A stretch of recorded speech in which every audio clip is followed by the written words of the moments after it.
अस्सलाम वालेकुम। आज मैं आपके साथ बिल्कुल स्ट्रीट स्टाइल में चिकन सीख पराठा की रेसिपी शेयर कर रही हूँ, जो खाने में बहुत ही टेस्टी है। तो इसे बनाने के लिए वीडियो का एंड तक जरूर देखिए। मैंने नीचे डिस्क्रिप्शन बॉक्स में इंग्रेडिएंट दिए हैं, वहाँ आप चेक कर लीजिए। तो चलिए बनाना स्टार्ट करते हैं। तो सबसे पहले चॉपर में 2 मीडियम साइज की प्याज को चॉप कर लेंगे। प्याज को सबके साथ चॉप करने में वो मोटी रह जाती है, इसीलिए इसे अकेले ही पहले चॉप कर लेंगे। तो यहाँ पर प्याज अच्छी तरह से बारीक हो गई है। अब इसके अंदर 7 से 8 लहसुन की कली डालेंगे, 2 इंच का अदरक का टुकड़ा, 6 से 7 हरी मिर्च, 1 मुट्ठी भरकर हरा धनिया डालेंगे, 1 मुट्ठी भरकर पुदीने के पत्ते। अब इन सबको भी प्याज के साथ में अच्छी तरह से चॉप कर लेंगे। तो अब टोटली सारी चीजें अच्छी तरह से चॉप हो गई हैं। अब इसके अंदर 750 ग्राम बोनलेस चिकन डालेंगे, यानी पौना किलो। चिकन को अच्छी तरह से धोकर इसे बिल्कुल ड्राई कर लिया है।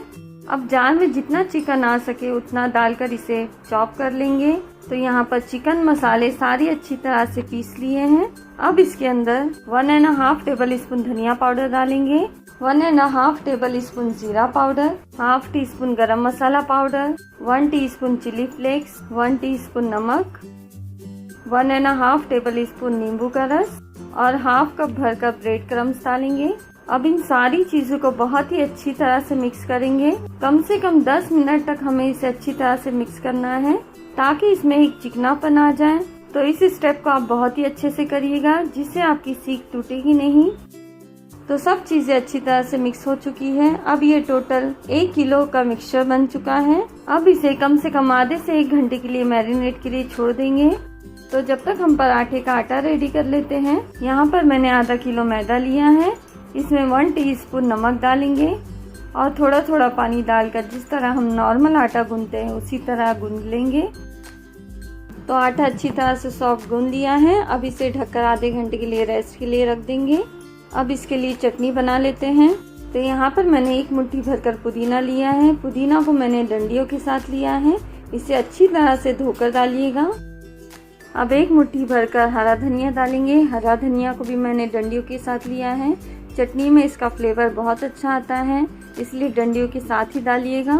4 हरी मिर्च, 2 लहसुन की कली, हाफ टी स्पून जीरा पाउडर, 1 छोटी सी प्याज कट करके डालेंगे, हाफ टी स्पून नमक और 1 टेबल स्पून नींबू का रस डालकर इन सबको अच्छी तरह से पीस लेंगे।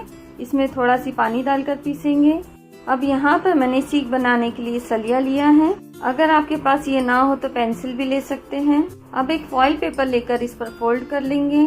फॉइल पेपर से ये होगा कि जब भी हम इसके अंदर सीख डालते हैं तो वो गिर जाती है या फिसल जाती है, इससे ये इसमें टाइट बैठी रहेगी और इसके अंदर जो गोलाई का शेप है वो भी थोड़ा मोटा हो जाएगा। तो इसे अच्छी तरह से टाइट रैप कर लेंगे। आप इसे पेंसिल या स्टिक पर भी कर सकते हैं। अब इसे थोड़ा ऑयल से ग्रीस कर लेंगे और हाथों को भी ग्रीस करेंगे। अब सीख का मिक्सचर लेकर सलाई के ऊपर फोल्ड करते जाएंगे। देखिए हमने इन सारी चीजों को कितनी अच्छी तरह से मिक्स किया था कि ये बिल्कुल चिकना जैसा हो गया है। आप भी जब भी इसका मिक्सचर बनाए तो याद रखिए कि इसी तरह का होना चाहिए। अब इसे उंगलियों से शेप दे देंगे और इसे आहिस्ता से निकाल कर रख लेंगे। माशाल्लाह से देखिए बिल्कुल बाहर मिलने वाले सीख की तरह है। इसी तरह हम बाकी की सीख भी रेडी करेंगे।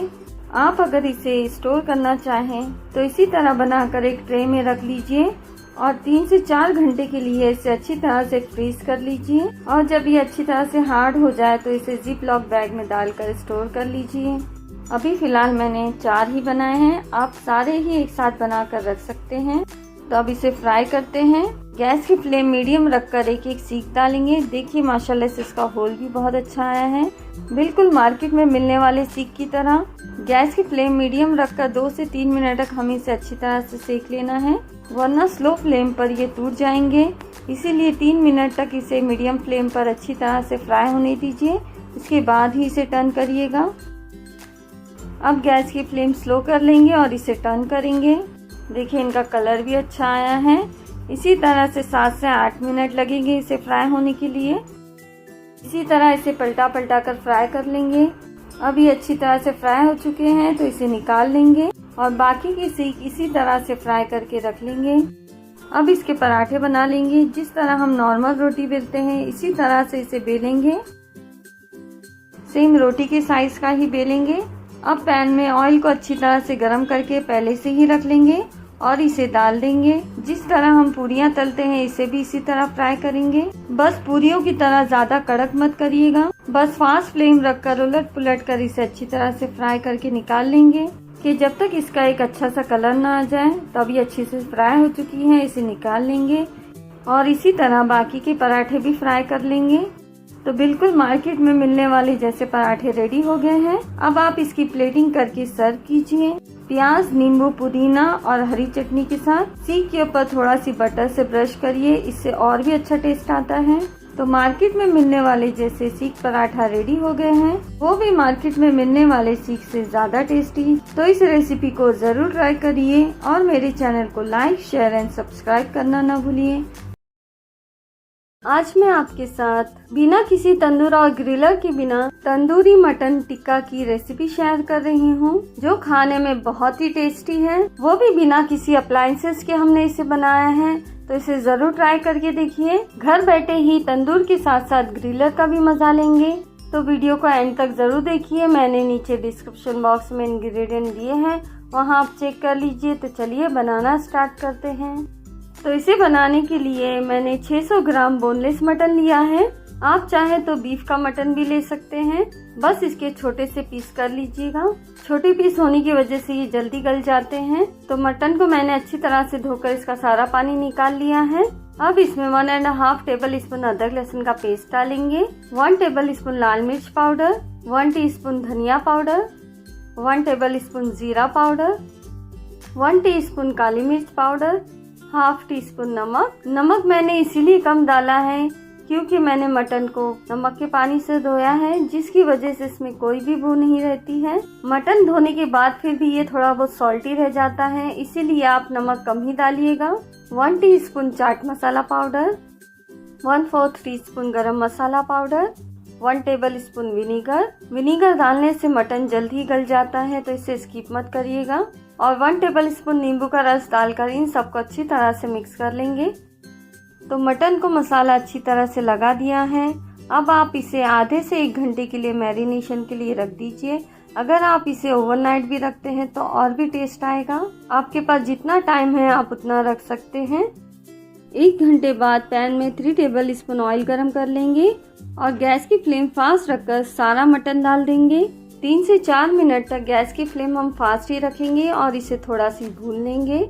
मटन को हमें कुकर में गलाने की कोई ज़रूरत नहीं और ना ही इसमें कोई एक्स्ट्रा पानी डालेंगे, क्योंकि मैरिनेशन करते वक्त हमने इसमें विनीगर डाला है, जिससे गोश्त जल्दी गल जाता है।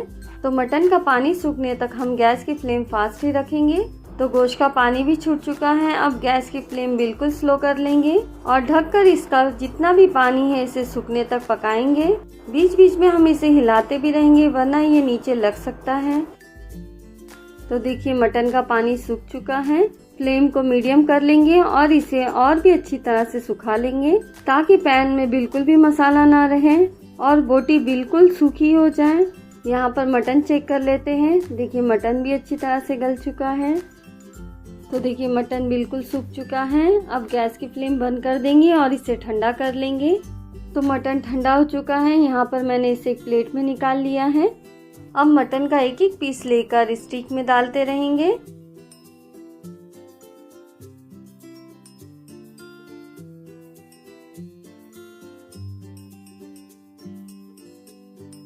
इसी तरह सारे मटन को स्टिक में डालकर रेडी करके रख लेंगे। अब अगर आपके पास इस तरह की जाली हो तो आप इस पर इसे रख दीजिए और गैस की फ्लेम फास्ट रखकर इसे ग्रिल कर लीजिए। अगर आपके पास ये जाली ना हो तो आप इसे हाथ में पकड़कर भी ग्रिल कर सकते हैं। बस ये जाली होने की वजह से 3 से 4 पीस हम एक साथ रख सकते हैं और हाथ से हम एक एक करके करेंगे। जैसे ही हम इसे ग्रिल कर रहे हैं माशाल्लाह से बहुत ही अच्छी खुशबू आ रही है। ऐसा लग रहा है जैसे हम इसे तंदूर से निकाल रहे हैं। तो इसी तरह आगे पीछे से इसे अच्छी तरह से ग्रिल कर लीजिए। इसी तरह हम सारे मटन को ग्रिल करके रख लेंगे। तो सारे बोटियों को ग्रिल कर लिया है। अब इस पर थोड़ा सी बटर लगाएंगे, जिससे खाने में बहुत ही अच्छा टेस्ट आता है। तो लीजिए tasty tandoori mutton tikka ready हो गया है और माशाल्लाह से देखिए इसकी बोटी भी कितनी सॉफ्ट बनी है, बिल्कुल बाहर मिलने वाले रेस्टोरेंट जैसा। तो इसे ज़रूर ट्राई करिए और मेरे चैनल को लाइक, शेयर एंड सब्सक्राइब करना ना भूलिए। तो फिर मिलते हैं एक नई रेसिपी के साथ। अल्लाह हाफिज़।